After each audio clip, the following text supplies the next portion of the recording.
Olá pessoal, meu nome é Cosme, eu sou trabalhador da Casa Espírita Dr. Bezerra de Menezes, em Caraguatatuba, no estado de São Paulo.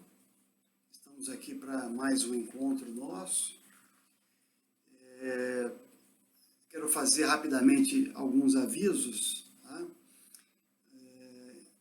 O importante é que a nossa Casa Espírita voltou a funcionar presencialmente. Olha que ótimo. Todos os cuidados ainda em função da pandemia. Nós já temos as nossas palestras de terças e sábados, às 20 horas. O passe ainda continua coletivo. Já os trabalhos de evangelização infantil, os cursos e o atendimento fraterno também estão presenciais. Olha que bacana. É só chegar lá, se identificar, você vai ser encaminhado. Tá? Nós também continuamos a fazer a montagem de cestas básicas, né, para algumas famílias carentes aqui no nosso município.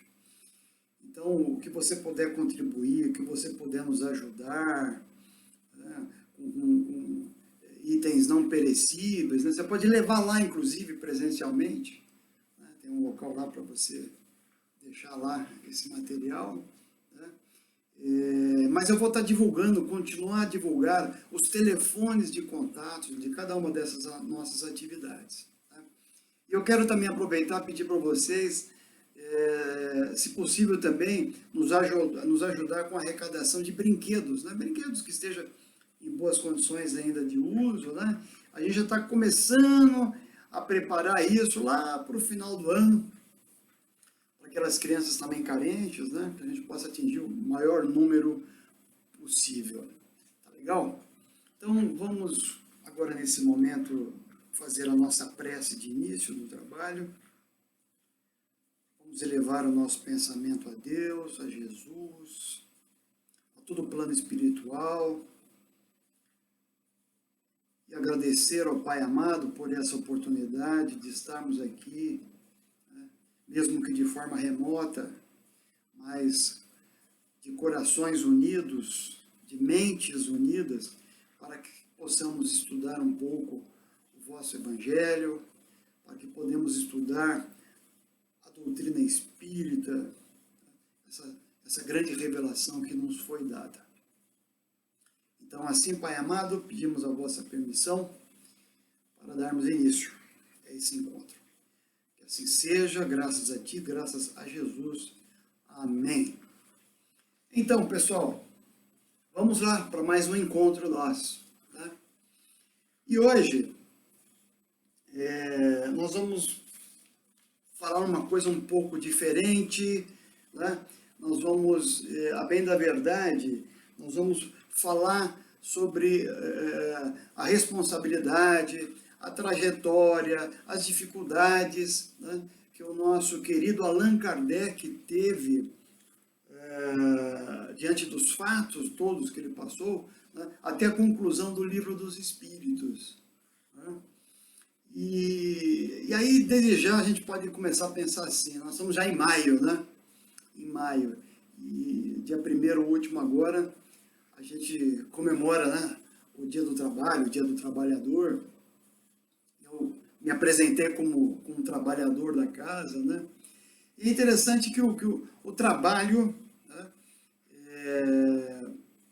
independente da questão financeira, que é importante, né, nós precisamos do recurso financeiro, do dinheiro para a nossa sobrevivência, é um fato. Mas o trabalho é algo que a gente ouve muito, né, que também nos dignifica, ele nos dá importância, ele nos dá valor à nossa vida, à nossa existência. Não é um fato? E quando a gente fala principalmente de trabalho voluntário, esse então a gente consegue até entender isso, porque estamos isentos, né, de qualquer remuneração. Não é? Então, é desse trabalho voluntário que nós vamos falar, que foi o do nosso querido Allan Kardec. Né? Como eu disse, a trajetória, a responsabilidade que ele teve sobre esse trabalho. E até para falar da responsabilidade, a gente tem que voltar no tempo há uns 3.500 anos atrás. Né? Por quê? Porque foi na época em que nós podemos dizer que tivemos a primeira revelação de Deus para conosco, a primeira revelação do plano espiritual aqui com o nosso planeta, que foi o advento dos 10 mandamentos, não é? Através de Moisés. Nós precisávamos já na época que nos fôssemos agraciados, vamos dizer assim, com um código de moral, com um código de regramento. Tá? E foi assim que veio essa primeira grande revelação. Né? E a gente gosta de dizer que essa revelação foi a revelação da lei, a revelação da lei moral de Deus. Legal? Muito bem. 1.500 anos depois, nós tivemos uma segunda revelação, que foi através do nosso querido Mestre Jesus Cristo. O nosso ano zero, né? O marco zero, e que Jesus veio nos trazer a palavra do amor, né? Não desse amor carnal que nós ainda conhecemos, mas principalmente do amor fraternal. Então, a gente pode dizer que essa segunda grande revelação foi a revelação do amor. Já tínhamos uma regra de conduta, né, para a gente ir melhorando, e aí veio o comportamento do amor por Jesus. Mas é interessante que Jesus, né, até antes dele voltar para o plano espiritual, até antes dele desencarnar, vocês devem se lembrar que ele nos disse, né, que viria, né, um outro consolador. Ele usou até esse termo, né, tá na Escritura Sagrada, nas Bíblias. Ele disse que viria um outro consolador e queria falar em nome do Pai, né, em nome dele, né, e queria nos trazer, né, novas palavras, novos conhecimentos, né, e que seria uma revelação consoladora. E isso, de fato, aconteceu já em meados dos anos 1850, né, já da época de Cristo para cá, né, que foi o surgimento, né, da doutrina espírita, com o advento do primeiro livro, que é essa obra maravilhosa aqui, O Livro dos Espíritos, né? Que também foi uma revelação feita através de quem? De Allan Kardec. Né? Então a gente tem que ter bastante entendimento disso. Desde a primeira revelação, foi intermédio de Moisés, até a grande segunda do amor, foi através de um grande enviado especial que foi Jesus. E essa terceira, a revelação, foi a revelação da verdade, através de Allan Kardec, e um grupo todo que trabalhou com isso. Né? Mas a revelação da verdade, a revelação de como de fato a nossa vida ocorre, tanto aqui quanto no plano espiritual. Né? Legal. Nós sabemos, né, que tudo na nossa vida não é por acaso, não é? Eu já tenho essa convicção e eu espero que vocês também, né? Porque a gente já sabe que tudo isso é fruto de um grande planejamento lá no plano espiritual, em que nós participamos e concordamos disso. Né? Então, nesse contexto de um grande planejamento, quando Jesus já lá falou, né, que um outro, né, consolador viria aqui para nós, o plano espiritual já começou a se articular com tudo isso, né? Esse grande planejamento espiritual.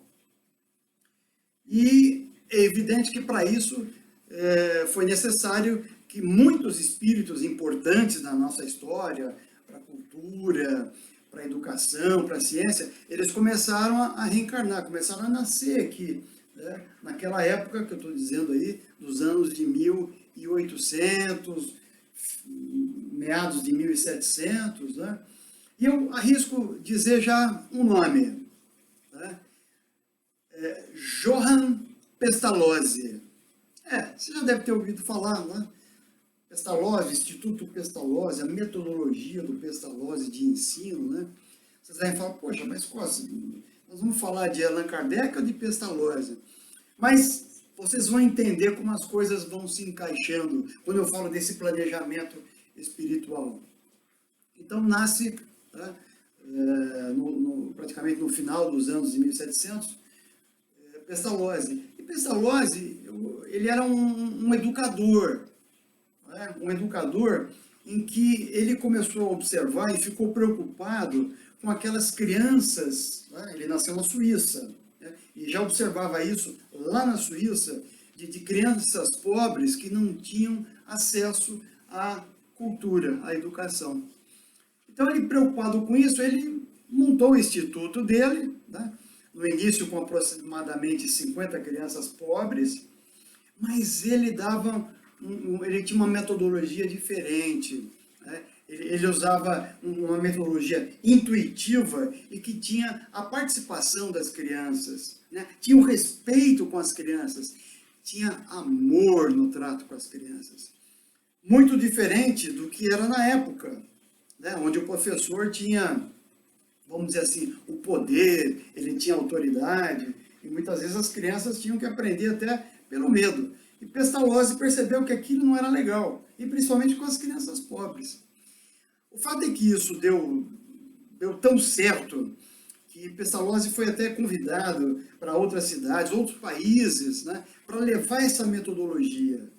Bem, na verdade, eu posso dizer que ele foi o primeiro a criar, né, um processo de educação social, acessível, não é? E foi assim, muito bem. Aí já lá pelo início dos anos de 1800, reencarna, nasce lá na França, em Lyon, uma outra pessoa que se chama Hippolyte Denisard Léon Rivail. Antes de vocês até ficarem curiosos, né? É o nosso querido Allan Kardec. Mas por que esse nome, Allan Kardec e Hippolyte Denisard? Nós vamos entender isso mais adiante. Tenham paciência um pouquinho, né? Para quem já não sabe, para quem ainda não sabe dessa história. Mas nasce o Hippolyte, o jovem Hippolyte, numa família de classe alta na França, em Lyon, como já disse. O pai dele era juiz de direito, e o Hippolyte começou a fazer o seu ensino fundamental numa escola próxima da sua casa, né?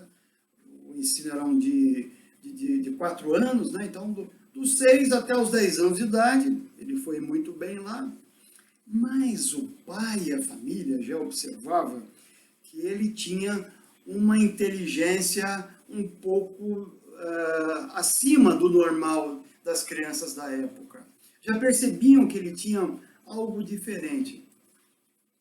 E resolveram, então, né, já conhecendo o método Pestalozzi, lá em Zurique, lá na Suíça, eles resolveram se mudar para a Suíça e matricular o filho deles, o Hippolyte, lá na escola. Porque tem um detalhe, como eu disse, a escola, o Instituto Pestalozzi começou com as crianças pobres e carentes. Mas estava dando tão bom resultado que ele começou a abrir, né, de forma em que podiam pagar para entrar, aqueles que tinham condições. Então as famílias mais ricas já estavam colocando seus filhos lá. E assim aconteceu com o pequeno Hippolyte. O pai matriculou no Instituto Pestalozzi com 10 anos de idade. E lá o menino Hippolyte começou a estudar, e o Pestalozzi, né, muito observador, já verificou que aquela criança, aquele jovem, né, já adolescente, né, tinha algo especial. Né? Aí por isso que eu falo planejamento espiritual, as coisas se encaixando, né? Como é que o Pestalozzi entrou, né, na vida do jovem Hippolyte. Né? O fato é que, com 14 anos de idade, o Hippolyte Denisard, ele já recebeu uma atribuição do Pestalozzi de assessorar os professores, de ajudar nas aulas, né? E em pouco tempo ele já era um professor titular do Pestalozzi. Olha que bacana isso. O professor Hippolyte, né, como já era conhecido, se tornou muito renomado, né, uma figura importante na área da educação. Com 19, 20 anos, ele inclusive já escrevia livros, né, livros sobre educação, sobre a formação, baseado naquela metodologia. E Pestalozzi, né, um pouco antes até dele desencarnar, dele morrer, né, já meio debilitado, ele solicitou ao professor Hippolyte que continuasse esse trabalho dele, né, principalmente essa questão da educação acessível, né, às crianças pobres. E o Hippolyte falou, não, deixa comigo. Né? E em determinado momento, o nosso querido Pestalozzi voltou à pátria espiritual e o Hippolyte, então, voltou para a França. Né? Voltou lá para a França e montou o seu instituto. Olha que bacana, montou lá uma escola, né, respeitando toda a metodologia de Pestalozzi, né, que tinha aquele respeito, aquela interação com as crianças, etc, etc. E foi se tornando uma pessoa muito famosa, muito conhecida, um pedagogo que se destacava, né, na França e na Europa, né, porque nós estamos falando de uma época em que tudo que ocorria na França tinha um efeito multiplicador para o mundo inteiro. Né? A questão da política, da cultura, né, do conhecimento. E é nesse contexto que estava o Instituto do professor Hippolyte. Muito bem. Aí o Hippolyte se casa, né, com uma bela mulher francesa, a Méliès, uma mulher que, inclusive, era 9 anos mais velha do que ele, mas olha só que coincidência, ela também era professora e escrevia já alguns livros relacionados à arte e à cultura, né? Porque ela também é pedagoga. Então eles se identificaram muito com isso. Até porque, na época, se tinha um preconceito ainda muito grande com as mulheres que tinham uma cultura que se destacava, né? E ela era assim. Tanto é que ela recusava vários pretendentes, segundo contam a história. Mas ela aceitou casar-se com o jovem Hippolyte. História bacana, né? Não tiveram filhos, mas a vida seguiu, né, nessa área da educação e etc. A França passava por alguns momentos já políticos complicados, econômicos, né? E em certo momento lá adiante, o próprio Instituto de Ensino do Hippolyte, ele não estava resistindo financeiramente. Ele acabou vendendo a parte que lhe competia e fez uma péssima aplicação do dinheiro que ele tinha. Enfim, ele estava muito mal financeiramente, muito mal. Ele e a Méliès. Né?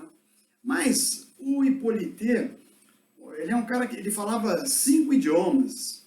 Né? Então, ele também fazia alguns trabalhos como tradutor. Né? E isso ajudava a mantê-lo, a sobrevivência dele e da esposa. Né?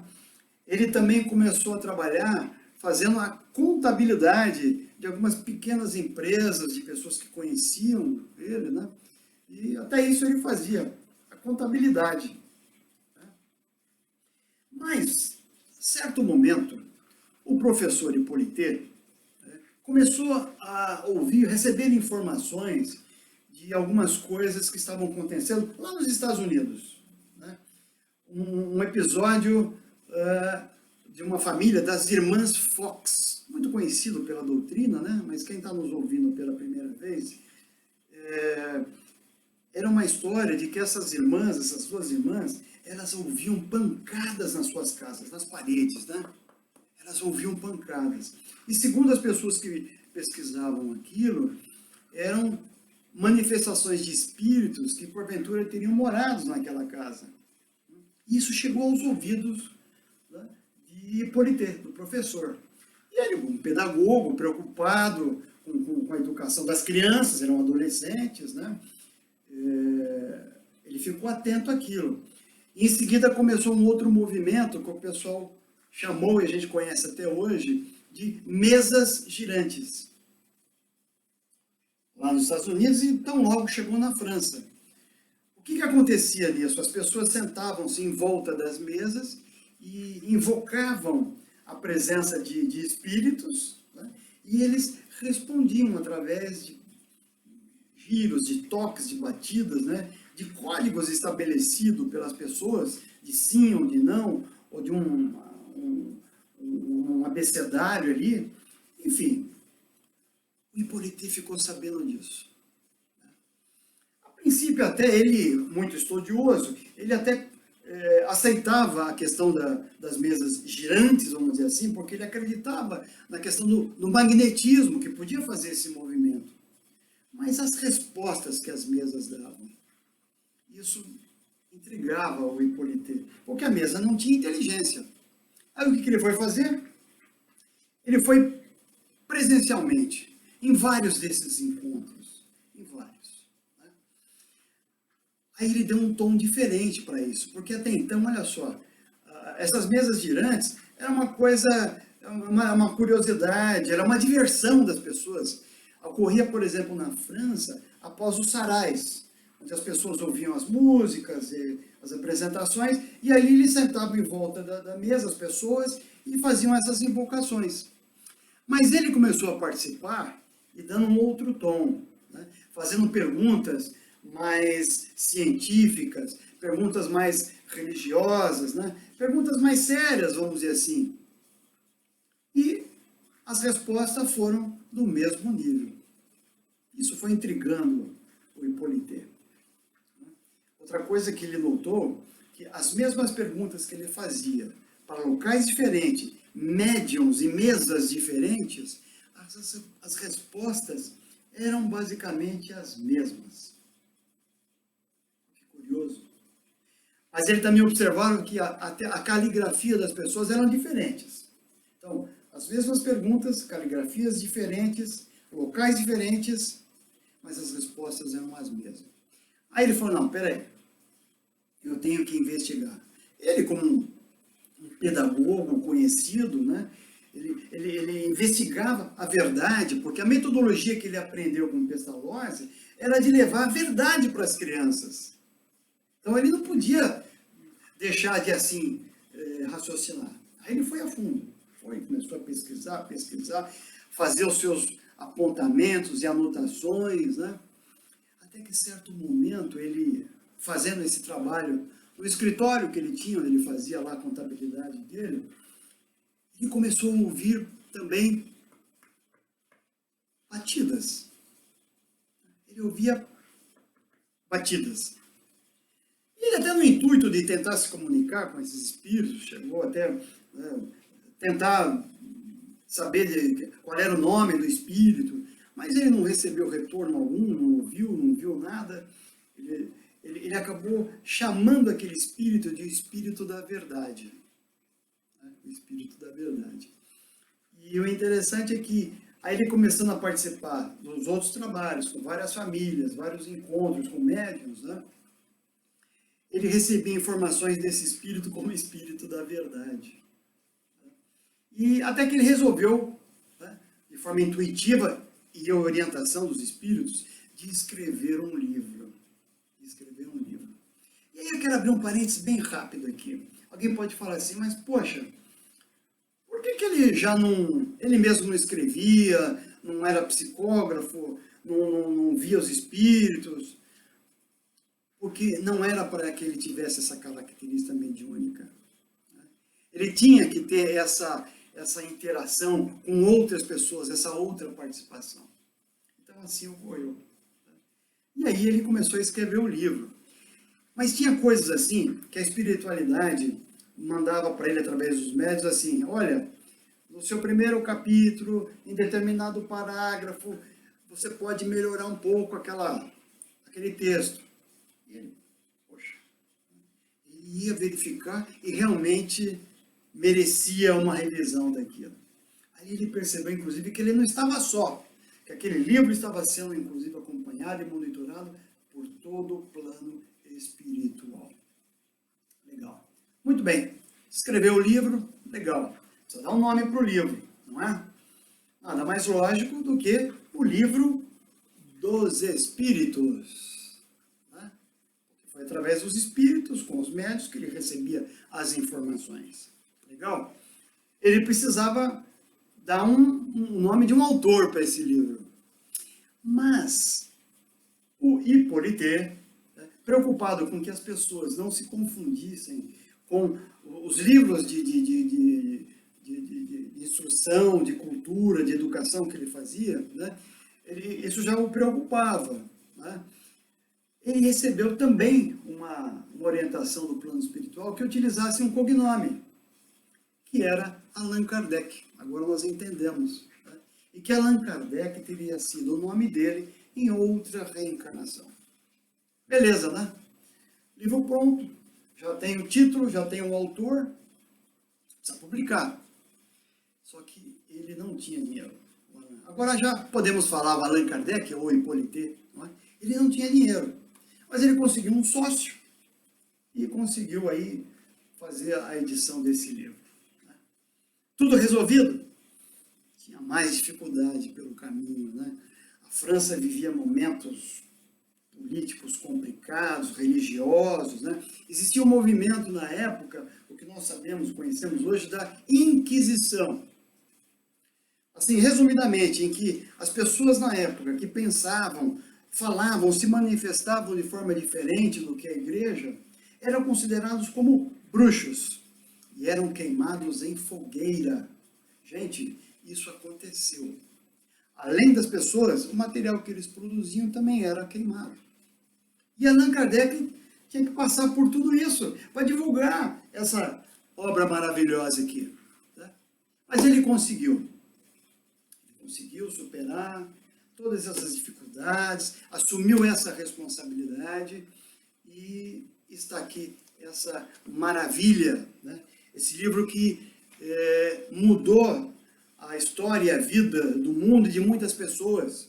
Nós temos, vamos dizer assim, o patrono da nossa Casa Espírita, o Bezerra de Menezes, que assim que teve contato com esse livro, ele começou já a ver a vida de outra forma. E aí foi um grande divulgador da doutrina, né? Um médico muito competente, que acabou a vida pobre, mas era o médico dos pobres, né? Praticando a caridade.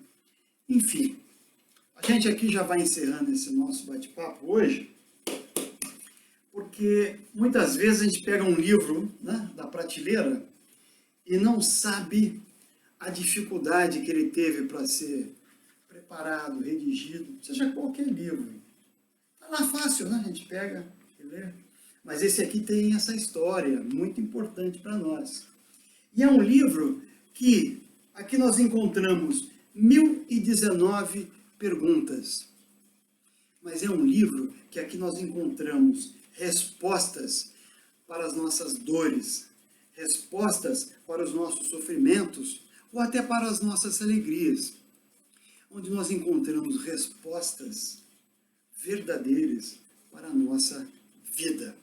Ok, pessoal? Recomendo. Vamos então encerrando esse nosso bate-papo. Vamos fazer uma prece, né?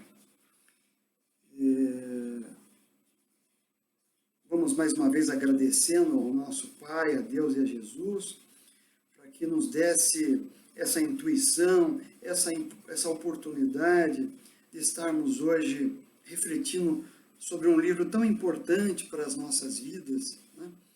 Para que possamos estudá-lo com mais carinho, para que possamos mudar a nossa postura, mudar o nosso comportamento à luz do que essas 1019 perguntas e respostas nos oferecem.